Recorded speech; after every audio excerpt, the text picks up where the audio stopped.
So WhatsApp guys, তো কেমন আছেন আপনারা? আশা করি সকলেই ভালো আছেন। সো গাইস, আপনারা এটা সবাই জানেন যে এডাব্লিউএম গানটা চালানি ফ্রি ফায়ারে কতটা বেশি কঠিন। আপনিও যদি একজন মোবাইল প্লেয়ার হন, মোবাইল প্লেয়ার হয়ে পিসি প্লেয়ারদের মতো এডাব্লিউএম চালাতে চান, আর আপনি যদি এডাব্লিউএম দিয়ে একটা পুরো স্কোয়াডকে ইজিলি ওয়াইপ আউট করতে চান, তাহলে আজকের এই ভিডিওটা কিন্তু আপনাদের জন্যই। এডাব্লিউএম চালানোর জন্য এই 5টা সিক্রেট টিপস কিন্তু আপনাদের ফলো করতে হবে। আর এই 5টা টিপসের ভিতরে প্রথম 3টা টিপস তখনই কাজ করবে যখন আপনারা 4 নাম্বার আর 5 নাম্বার টিপসগুলো ফলো করবেন। আপনারা অনেকেই জানেন, আবার অনেকেই জানেন না যে আমি কিন্তু এডাব্লিউএম দিয়ে বাংলাদেশের টপ 1 এ গেছিলাম ওয়েপন গ্লোরি লিডার বোর্ডে। আজকের এই ভিডিওটা দেখার পর আপনারা কিন্তু আমার মতনই এডাব্লিউএম চালানো শিখে যাবেন। আমি কিভাবে এডাব্লিউএম চালাই বা আমি কিভাবে ফাস্ট সুইচিং করি, এগুলো আপনারা কিন্তু সব ডিটেইলসে শিখে যাবেন। আর আমি কি কি টিপস অ্যাপ্লাই করি এডাব্লিউএম চালানোর সময়, সবগুলো কিন্তু আজকের এই ভিডিওটাতে আমি আপনাদের বলবো। সো বেশি কথা না বলে চলেন গেছে আজকের এই ভিডিওটা শুরু করা যাক।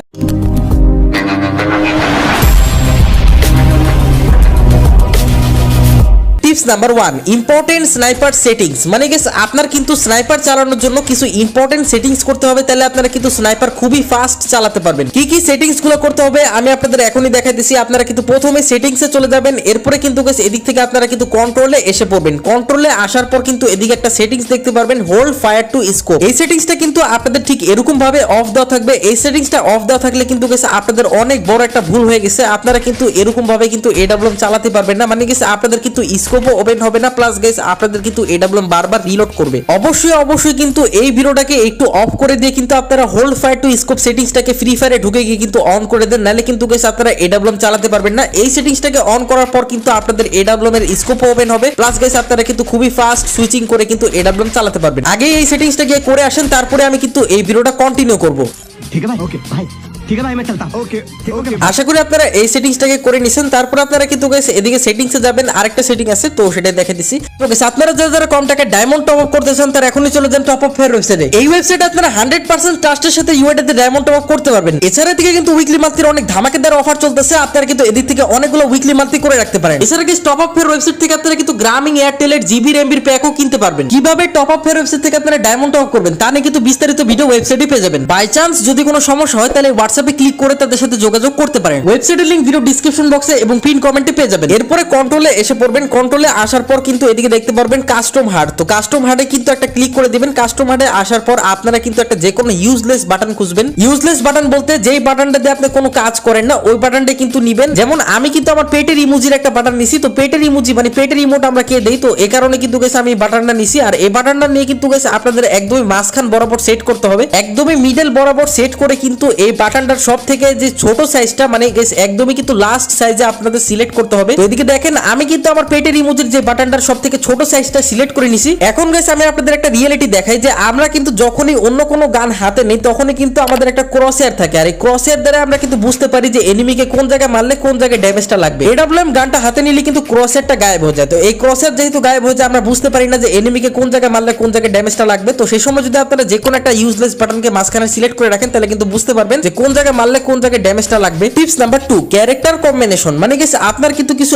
এমন ক্যারেক্টার কম্বিনেশন নিতে হবে যার কারণে আপনারা প্রত্যেকটা স্নাইপারের গুলি কিন্তু কানেক্ট করতে পারবেন। তো ক্যারেক্টার কম্বিনেশনে অবশ্যই আপনারা কিন্তু প্রথমে নেবেন রাফেল ক্যারেক্টার। রাফেল ক্যারেক্টারের সাথে যখন আপনারা কোন এনিমিকে ডাউন করবেন ওই ডাউনওয়ালা এনিমিটা কিন্তু খুবই ফাস্ট ক্লিয়ার হয়ে যাবে, প্লাস গাইস আপনাদের স্নাইপারে কিন্তু অটোমেটিক্যালি সাইলেন্সার অ্যাড হয়ে যাবে। তো বুঝতে পারতেছেন যে রাফেল ক্যারেক্টারটা কত বেশি কার্যকরী একটা ক্যারেক্টার স্নাইপার চালানোর জন্য। এরপরে নেবেন লরা ক্যারেক্টার। লরা ক্যারেক্টারের সাথে কিন্তু গাইস আপনাদের 50% অ্যাকুরেসি ইনক্রিজ হয়ে যাবে যে কোনো স্নাইপার গানগুলোর। মানে গেছে আপনাদের কিন্তু ম্যাক্সিমাম শটগুলো কিন্তু এনিমির বডিতে কানেক্ট হবে এত বেশি অ্যাকুরেসি থাকার কারণে। এডাব্লিউএম চালানোর জন্য মাস্ট বি কিন্তু আপনাদের লরা ক্যারেক্টারটা নিতে হবে। এরপর আপনারা কিন্তু অ্যাক্টিভ স্কিলে নেবেন আইরিশ ক্যারেক্টার। আইরিশ ক্যারেক্টারের সাথে কিন্তু যে কোনো এনিমিকে আপনারা গুলালের আরপারে মারতে পারবেন। কিন্তু আইরিশ ক্যারেক্টারের একটা ডিসঅ্যাডভান্টেজ আছে, সেটা হলো আইরিশ ক্যারেক্টার কিন্তু গুলালের আরপারে অনেক বেশি ফেক ড্যামেজ দেয়। তো একটু ভেবেচিন্তে কিন্তু আইরিশ ক্যারেক্টারটা নিয়েন। এরপরে নেবেন লুকেটা ক্যারেক্টার। লুকেটা ক্যারেক্টারের সাথে কিন্তু 2টা কিল করার পরে আপনার এসপি 200 জায়গায় 250 হয়ে যাবে। আর লুকেটা ক্যারেক্টার কিন্তু যদি আপনারা বিয়ার র্যাঙ্ক খেলেন তাহলেই নেবেন, আর যদি আপনারা সিএস র্যাঙ্ক খেলেন তাহলে কিন্তু সুজি ক্যারেক্টারটা নিয়ে নেবেন। সুজি ক্যারেক্টারের সাহায্যে যে কোনো এনিমিকে মারার পর আপনারা ডবল কয়েন পাবেন। মানে গাইস একটা এনিমিকে মারলে যে জায়গায় আপনারা 100 থেকে 200 কয়েন পেতেন সে জায়গায় আপনারা কিন্তু 300 থেকে 400 কয়েনও পেতে পারেন। সো বুঝতেই পারতেছেন যে সিএস র্যাঙ্কে সুজি ক্যারেক্টারটা নিয়ে খেলার পর কিন্তু আপনারা খুবই তাড়াতাড়ি এডাব্লিউএম গানটা পারচেজ করতে পারবেন। মানে খুবই তাড়াতাড়ি কিন্তু আপনারা 3 থেকে 4টা কিল করে একটা এডাব্লিউএম পারচেজ করতে পারবেন। তো সিএস র্যাঙ্ক যদি খেলেন তাহলে কিন্তু মাস্ট বি সুজি ক্যারেক্টারটা নিবেনই নেবেন। Tips number 3, sniper scope sensitivity. মানে গাইস আপনার স্নাইপারের সেনসিটিভিটি কিন্তু একদম পারফেক্ট থাকতে হবে, নাহলে কিন্তু গাইস আপনারা ঠিকমতো স্নাইপার চালাতে পারবেন না। স্নাইপার স্কোপ সেনসিটিভিটি কিন্তু আপনার ডিভাইসের র্যাম অনুযায়ী রাখতে হবে। তো আপনার ডিভাইসের র্যাম যদি 1 থেকে 2 জিবি হয় তাহলে আপনারা কিন্তু স্নাইপার স্কোপ সেনসিটিভিটিকে 70 থেকে 60 করে দিবেন। 70 থেকে 60 কিন্তু আপনারা একটা পারফেক্ট স্নাইপার স্কোপ সেনসিটিভিটি পেয়ে যাবেন 1 জিবি আর 2 জিবি র্যামের মোবাইলের জন্য। আর গাইস যদি আপনার মোবাইলের র্যাম 3 থেকে 4 জিবি হয়, মানে একটা লো এন্ড ডিভাইস, আমার মতনই আমার মোবাইলের র্যামও কিন্তু 4 জিবি, আমি কি রাখি জানেন, আমি 40 রাখি। আপনারাও কিন্তু আমার মতনই 3 থেকে 4 জিবি র্যামের ডিভাইসে 40 অথবা 50 করে দেখতে পারেন। আর আপনার মোবাইলের র্যাম যদি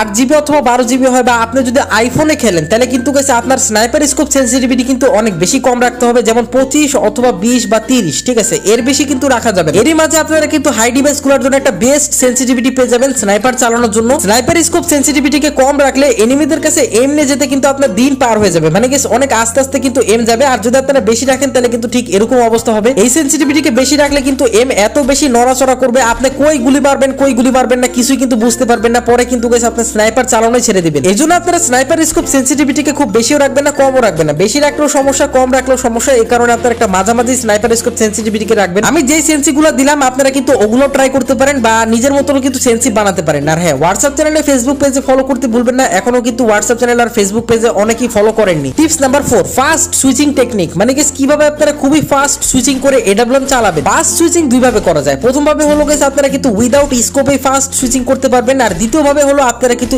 স্কোপ ওপেন করে ফাস্ট সুইচিং করতে পারবেন। স্কোপ ওপেন করে খুবই ফাস্ট সুইচিং করে স্নাইপার চালানোর জন্য প্রথমে আপনারা স্কোপ ওপেন করবেন, তারপরে কিন্তু লেফট ফায়ার বাটন দিয়ে ফায়ার করবেন, তার সাথে সাথে কিন্তু আপনারা নেক্সট গানটা চেঞ্জ করে নেবেন। এই প্রসেসটা আপনার করতে হবে কিছু মিলি সেকেন্ডে, তাহলে আপনারা কিন্তু খুবই ফাস্ট আমার মতনই ঠিক এরকম ভাবে স্নাইপার চালাতে পারবেন স্কোপ ওপেন করে। আর কোন রকমের স্কোপ ওপেন করা ছাড়া যদি আপনারা খুবই ফাস্ট স্নাইপার চালাতে চান, তাহলে কিন্তু প্রথমে আপনার ফায়ার বাটনে ক্লিক করে ফায়ার করতে হবে, তারপরে কিন্তু নেক্সট গানটা চেঞ্জ করতে হবে। আর এই প্রসেসটা আপনার কিন্তু খুবই ফাস্ট করতে হবে, তাহলে আপনারা কিন্তু খুবই ফাস্ট আমার মতনই এরকম ভাবে কিন্তু স্নাইপার চালাতে পারবেন। আর হ্যাঁ, অবশ্যই একটা জিনিস আপনার মাথায় রাখতে হবে, স্নাইপার খুবই ফাস্ট চালানো ভালো, কিন্তু গাইস একটা কিন্তু গ্লিচ আছে। সেই গ্লিচটা হলো আপনি যতই ফাস্ট এডব্লিউএম চালাবেন ততই কিন্তু গাইস আপনার ম্যাক্সিমাম গুলিগুলো কিন্তু ফেক ড্যামেজ দেখাবে। কি বিশ্বাস হচ্ছে না? তো এদিকে দেখেন গাইস এই ক্লিপটা, তো আমার সামনে কিন্তু একটা এনিমি, আমি কিন্তু এই প্লেয়ারটাকে প্রথমে একটা শট কানেক্ট করে গুলালের আরপারে আরেকটা কানেক্ট করে কিন্তু লাস্টে গিয়ে কিন্তু একটা কানেক্ট করে এই প্লেয়ারটাকে মেরে দিই। এনিমিটাকে মারতে গিয়ে কিন্তু আমার 4টা এডব্লিউএম এর শট লাগছে। তো আপনাদেরও কিন্তু ঠিক এরকম ভাবে আপনাদের অনেক বেশি ফেক ড্যামেজ দেখাবে। মাঝে মাঝে কিন্তু এনিমিরা মরবেই না, আপনি 10-12টা শট লাগবেন তাও কিন্তু মরবে না। এই ফেক ড্যামেজটা দেখাবার পিছনে একটাই কারণ, সেটা হলো আপনার এডব্লিউএম এর সুইচিং এর স্পিড। আপনি যত ফাস্ট সুইচিং করবেন ততই কিন্তু আপনার ফেক ড্যামেজ অনেক বেশি দেখাবে। এজন্য যতই ফাস্ট স্নাইপার চালাতে পারেন না কেন, একটু কিন্তু স্লো চালাবেন, নালে কিন্তু গাইস ম্যাক্সিমাম শটগুলো কিন্তু ফেক ড্যামেজ দেখাবে। টিপস নাম্বার 5, প্রেডিকশন ফায়ার, মানে গাইস আপনার কিন্তু প্রেডিকশন ফায়ার করতে হবে, তাহলে আপনারা কিন্তু যে কোনো এনিমিকে লং রেঞ্জে খুবই সহজে ওয়াইপ আউট করতে পারবেন। প্রেডিকশন ফায়ার কিভাবে করতে হয় আমি আপনাদের এখনই দেখাইতেছি। তো এদিকে দেখেন গাইস সামনে দিয়ে কিন্তু কিছুক্ষণ পরে একটা এনিমি যাবে, আমি দেখেন এই প্লেয়ারটাকে কিভাবে মারি। তো এদিকে দেখেন সামনে কিন্তু একটা এনিমি আমি পেয়ে যাই, তো এই প্লেয়ারটা কিন্তু সামনে দিয়ে দৌড়া যাইতেছিল।